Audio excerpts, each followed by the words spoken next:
It's one question that comes to mind. You mentioned, human in the loop and full self-driving. Why start there and why not jump right to fully automated? And I guess what do you think it will take for whether it's the FDA or payers to get on board with fully automated robotics? Fully automated, I mean, it's a very strong term. The way I look at it, that let's look at, a ladder that takes you to a very high place. And yes, that if you look up, I can see that fully automated scope, the robot.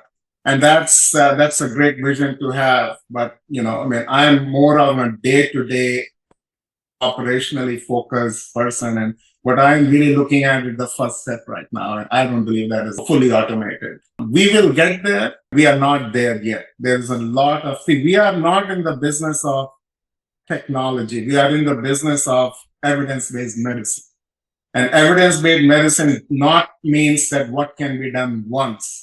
It means what can be done in a meta-analysis of randomized controlled trials with minimal complications rates. If that is where you want to go, it's a long process. Even just building this took us almost 2.5 years. We are just getting into a large live animals. So fully automated, it's a long process. I mean, we barely are getting fully automated cars. And this is the regulatory-wise, technology-wise, it's way more complex than fully automated cars.